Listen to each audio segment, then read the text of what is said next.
जय जिनेंद्र। कभी कभी हमें लगता है बिजनेस में या जॉब में वो रिजल्ट नहीं आ रहा जो कुछ महीनों पहले तक आता था।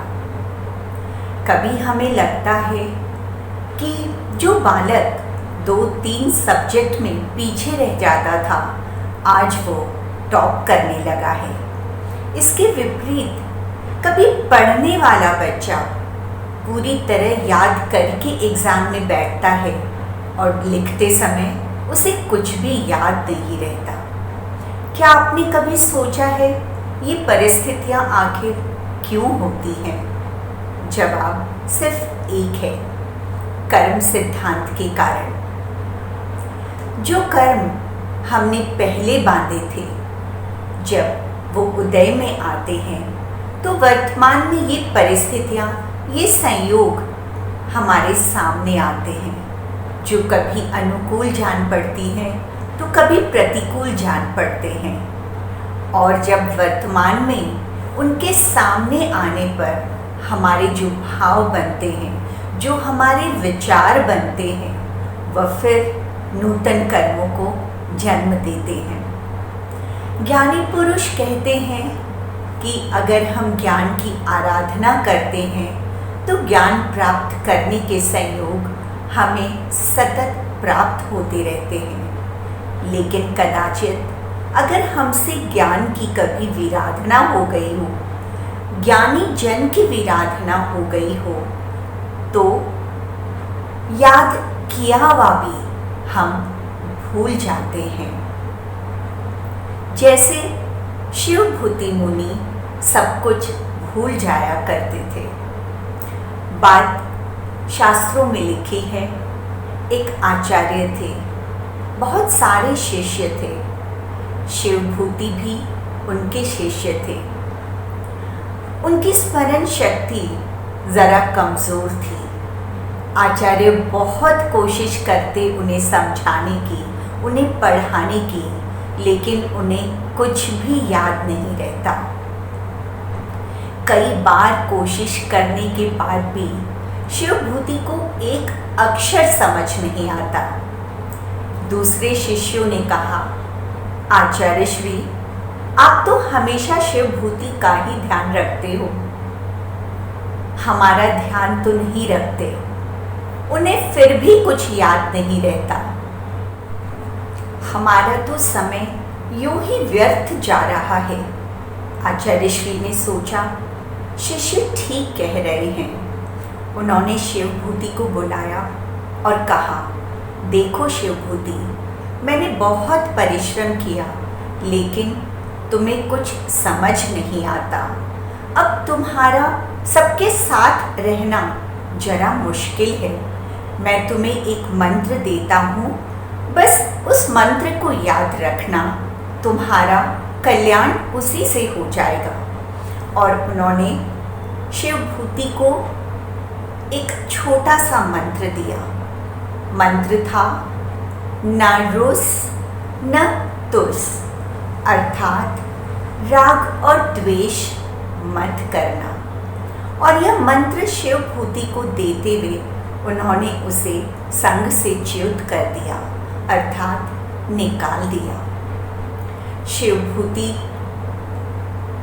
नदी किनारे आकर बैठ गए और सोचने लगे, क्या मंत्र दिया था आचार्य श्री ने, मुझे तो कुछ भी याद नहीं आ रहा, क्या करूं अब मैं। आचार्य श्री संग के साथ आगे निकल गए। शिवभूति नदी किनारे बैठे बैठे यही विचार कर रहे थे, मंत्र याद करने की कोशिश कर रहे थे, लेकिन याद नहीं आ रहा था। थोड़ी ही दूर पर एक महिला कुछ काम कर रही थी। उन्होंने उसके नज़दीक जाकर पूछा, क्या कर रही हो? उस महिला ने कहा, तुस मांस भिन्न, अर्थात मैं दाल धो रही हूँ, दाल और छिलका अलग अलग कर रही हूँ। शिवभूति ने जैसे ही सुना उन्हें स्मरण हो आया, हाँ, आचार्य श्री ने कुछ ऐसा ही मंत्र दिया था, तो स्मास भिन्नम, और यही वो विचार करते करते भिन्नम भिन्नम ये विचार करते करते भीतर की ओर चले गए। और उन्हें कदाचित आचार्य श्री की बात जो उन्होंने कभी सुनी थी वह धीरे धीरे स्मरण हो आई कि शरीर भिन्न, आत्मा भिन्न, और यही विचार करते करते करते वह अंतर्मुखी हो गए। उधर आचार्य श्री शिष्यों के साथ बैठे थे। शिष्यों ने आकाश मार्ग से देवताओं को जाते हुए देखा। उन्होंने आचार्य श्री से पूछा, आचार्य श्री ये देवगण कहाँ जा रहे हैं? आचार्य श्री ने अवधि ज्ञान का प्रयोग किया और कहा, ओहो, जिस शिवभूति को हम संग से अलग कर आए थे उसे केवल ज्ञान की प्राप्ति हो गई। ये देवगण वहीं जा रहे हैं। तो देखा आपने, जिसे एक शब्द याद नहीं होता था, जिसके लिए कुछ भी याद करना, स्मरण करना, स्मृति में लाना कितना कठिन था, जब कर्मों का उदय आया तो कुछ ही क्षणों में अंतर्मुखी बनकर वह केवल ज्ञान को प्राप्त हो गया।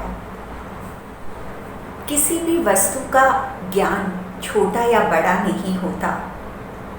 ज्ञान तो वह धन है जो मनुष्य को सर्वश्रेष्ठ बनाता है, किंतु इसी ज्ञान का अगर अभिमान किया जाए तो वह डूबने से भी बचा नहीं सकता। किसी विदेशी को नदी पार करनी थी। वह नाव में बैठा और समय काटने के लिए उसने नाविक से बात करनी शुरू की। उसने पूछा, पढ़े लिखे कहाँ तक हो? नाविक ने कहा, मैं तो कभी स्कूल गया ही नहीं। तो उसने फिर पूछा, तो क्या करते हो?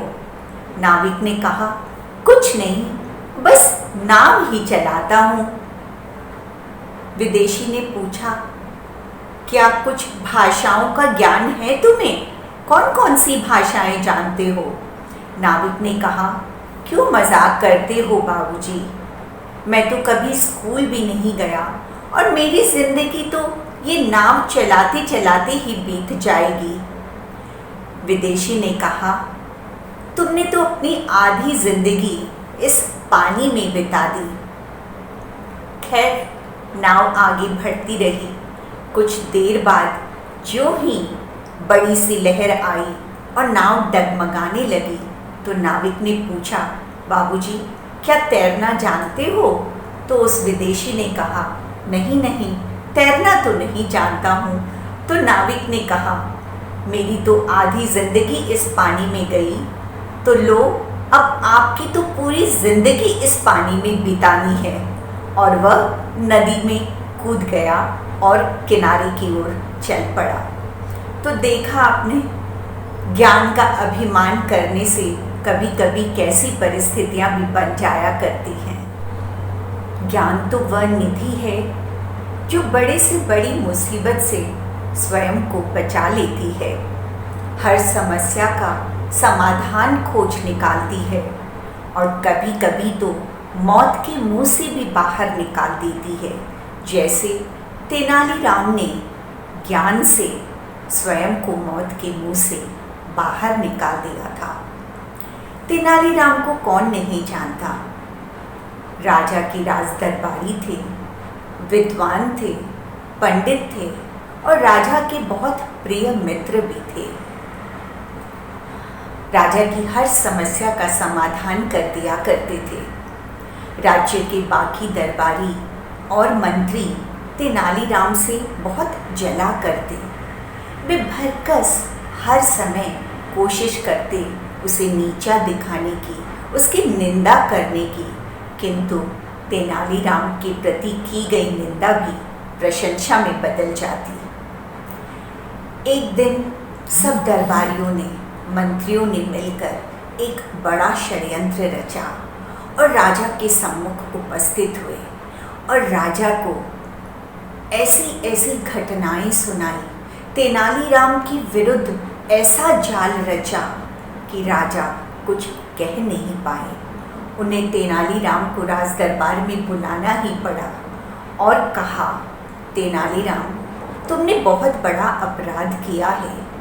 सारे दरबारी कहने लगे, महाराज, अब भी सजा सुनाई जाए, इन्हें तो मृत्यु दंड दिया जाना चाहिए ताकि फिर कोई ऐसा अपराध न करे। मजबूरन राजा को तेनालीराम को मृत्यु दंड सुनाना पड़ा।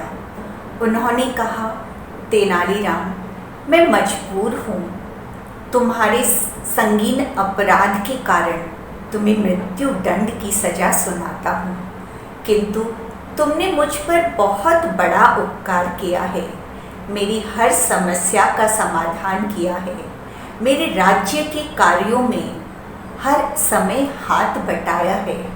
मेरा आदेश है, मेरा निवेदन है कि तुम्हें जैसा मृत्यु दंड चाहिए तुम्हें वैसी ही मृत्यु दी जाएगी। और आज शाम को समय निश्चित किया जाता है, तुम शाम तक बता देना तुम्हें किस तरह से मृत्यु चाहिए।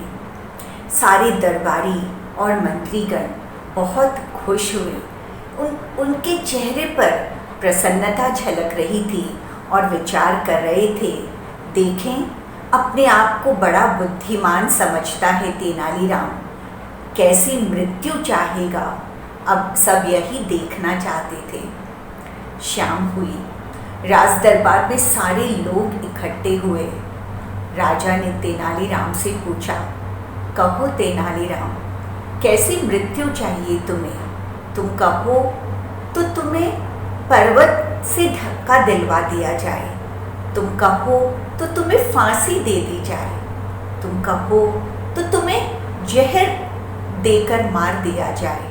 हम चाहते हैं जिस मृत्यु से कम वेदना हो तुम्हें वैसी मृत्यु दी जाए। तेनालीराम ने कहा, महाराज, क्या मुझे जो मृत्यु चाहिए आप मुझे देंगे? महाराज ने कहा, मैंने आदेश दिया है, उसकी अवहेलना नहीं होगी, कहो तुम्हें कैसी मृत्यु दी जाए। तेनालीराम ने कहा, बड़ी विनम्रता पूर्वक कहा, महाराज, मुझे बुढ़ापे की मृत्यु दी जाए। सभी अवाक रह गए तो देखा किस चतुराई से, किस बुद्धिमत्ता से तेनालीराम मौत के मुंह से बाहर निकल आए। उन्हें जीवन दान मिल गया, उनकी मृत्यु टल गई। जहाँ एक ओर इस संसार का ज्ञान हमें सर्वश्रेष्ठ बनाता है, हमें सम्मान दिलाता है, हमें विनम्र बनाता है, हमें दूसरों से अलग करता है, वहीं अगर सच्चा ज्ञान हमें मिले, सच्चा ज्ञान हम प्राप्त करें और धर्म के मार्ग पर चलें तो सच्चे सुख की प्राप्ति कर सकते हैं और मोक्ष को प्राप्त कर सकते हैं। जय जिनेंद्र।